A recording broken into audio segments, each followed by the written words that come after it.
사탐론 안 뛰면 병신임? 네, 병신이라고 볼 수 있습니다.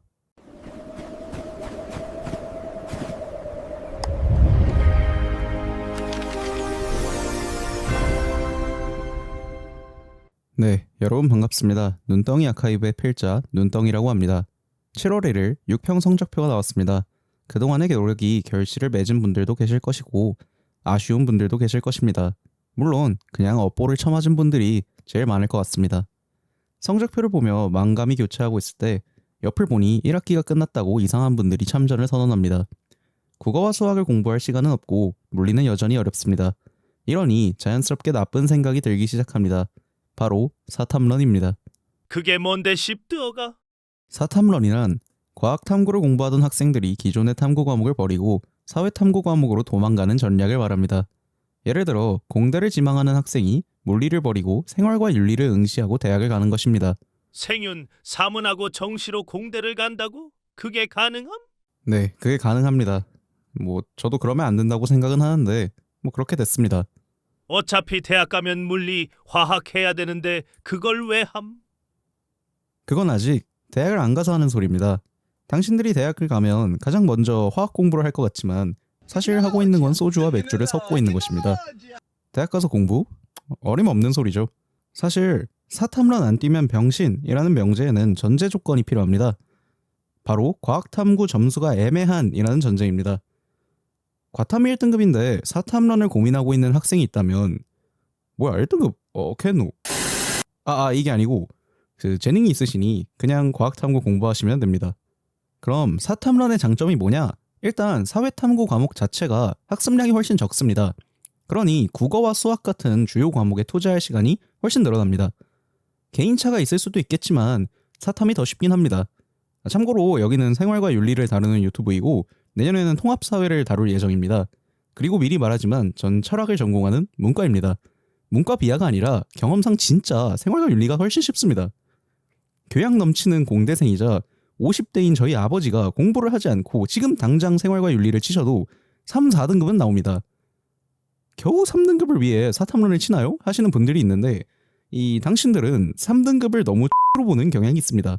이 GPT 피셜 3등급 후반이면 가천대 이러고 있는데 가천대 희망하는 사람들 굉장히 많습니다. 가천대 매우 훌륭한 학교입니다.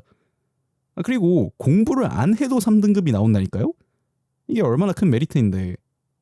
어쨌든 그렇습니다.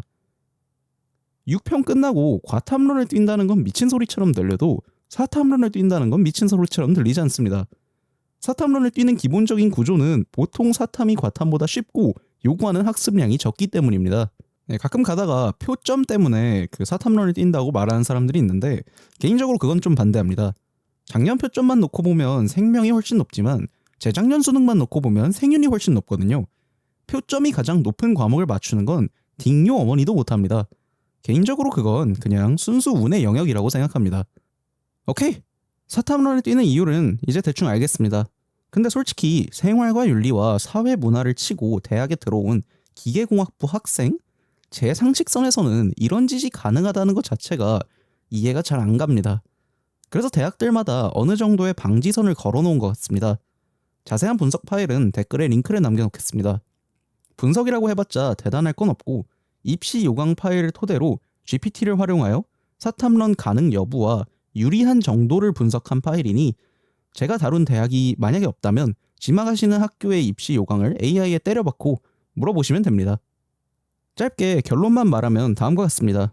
대학들이 사탐론을 막는 방식은 과학탐구를 선택한 수험생들에게 가산점을 주거나 아예 사회탐구를 선택한 사람들이 지원할 수 없도록 막는 방법을 사용합니다.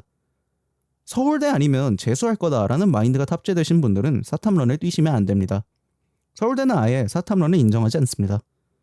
성대, 중대, 이대, 경희대의 경우 과학탐구의 가산점의 영향이 꽤나 클 수 있을 것으로 보입니다. 고대, 연대, 시립대, 동국대는 과학탐구 선택 시 가산점은 있지만 이전에 언급한 대학들보다는 가산점의 영향이 적습니다. 서강대, 외대, 건대는 과학탐구에 대한 가산점을 따로 부여하지 않습니다. 그냥 사회탐구 2개를 선택하셔도 똑같습니다.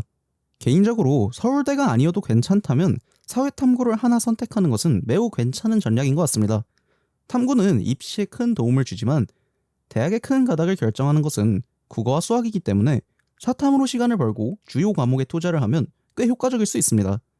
그래서 뭘 해야 하냐? 앞에서 말했죠. 여긴 생활과 윤리 유튜브라고. 설명할 시간이 없습니다. 어서 생활과 윤리에 탑승하시기 바랍니다. 그래서 여긴 뭐하는 채널인가요? 공교육과 인강에선 찾아볼 수 없는 천박하지만 매우 직관적이고 전문적인 생활과 윤리 유튜브입니다. 네, 여러분 반갑습니다. 여기는 눈덩이 아카이브입니다.